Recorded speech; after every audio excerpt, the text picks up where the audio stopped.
नमस्ते दोस्तों, मैं डॉक्टर वीरल शाह, कंसल्टिंग होम्योपैथ।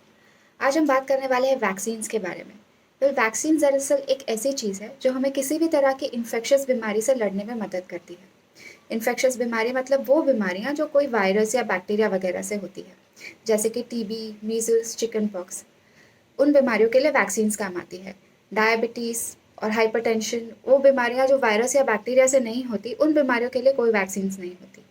वो इसलिए क्योंकि वैक्सीन्स बेसिकली एक ऐसी चीज़ है, मतलब वो बनती ही उस चीज़ से है जो उस बीमारी को क्रिएट करती है। मतलब फॉर एग्जांपल कि जो टीबी है वो टीबी के बैक्टीरिया से होता है, तो वैक्सीन्स में वही टीबी का बैक्टीरिया या तो लाइव या तो डेड फॉर्म में दिया जाता है। मतलब वो बहुत ही माइल्ड फॉर्म में दिया जाता है, एकदम इनएक्टिव करके उसे बहुत माइल्ड कर दिया जाता है कि जब उसे बॉडी में दिया जाता है तो वो किसी भी तरह का बीमारी प्रोड्यूस नहीं करती, बट एक तरह का इम्यून रिस्पॉन्स, एक इम्यून रिएक्शन क्रिएट करती है हमारी बॉडी के अंदर।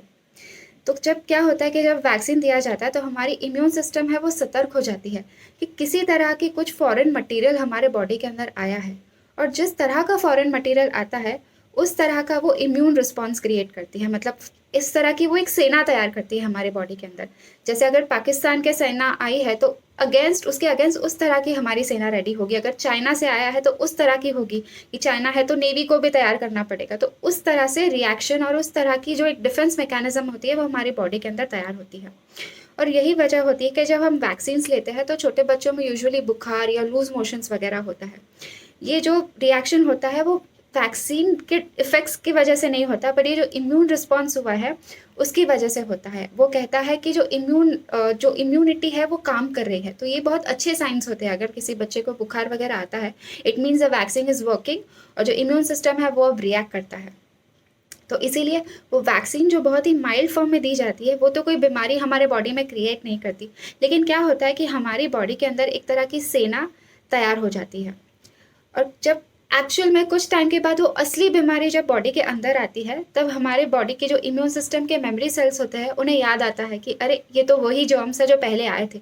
और वो जो तब सेना उसने रेडी की थी उसे वो वापस तुरंत भेजता है और वो उन्हें अटैक करते हैं। तो जो भी वायरस या बैक्टीरिया सच में वापस आते हैं हमारे बॉडी के अंदर, उन्हें वक्त नहीं मिलता कि वो मल्टीप्लाई हो सके, और वो तुरंत ही हमारी इम्यून सिस्टम उन्हें ख़त्म कर देती है। यही वजह होती है कि जब वैक्सीन्स बनाए जाते हैं तो उन्हें बहुत सारा ट्रायल्स करना पड़ता है, बिकॉज अलग अलग लोगों को उन्हें देना पड़ता है ये देखने के लिए कि कोई बहुत ही सीरियस इन्फेक्शन या बहुत सीरियस इम्यून रिस्पॉन्स तो नहीं हो रहा। क्या छोटे बच्चे इसे ले सकते हैं, बड़े बुजुर्ग ले सकते हैं, प्रेग्नेंट लेडीज इसे ले सकती है। तो ये सारे टेस्ट करने पड़ते हैं जिसे बहुत समय लगता है, और एक बार रियलाइज़ होता है कि हाँ ये सेफ़ है तभी फिर उसे मार्केट में लॉन्च किया जाता है। ये सब सुन के शायद ऐसा लगता होगा कि ये सारी कहानी का हीरो है वो वैक्सीन है, बट दरअसल ठीक से सोचेंगे तो रियलाइज करेंगे ये सारी स्टोरी का जो हीरो है वो वैक्सीन नहीं है, बल्कि हमारे बॉडी का इम्यून सिस्टम है। अगर इम्यून सिस्टम काम नहीं करता तो वैक्सीन भी कुछ काम नहीं करेंगे। जो वैक्सीन है वो तो सिर्फ हमारे हीरो को तैयार करता है। जो मेन काम करना होता है वो हमारे इम्यून सिस्टम को करना होता है, कि जो बीमारी है उसे लड़कर बाहर भगाना होता है।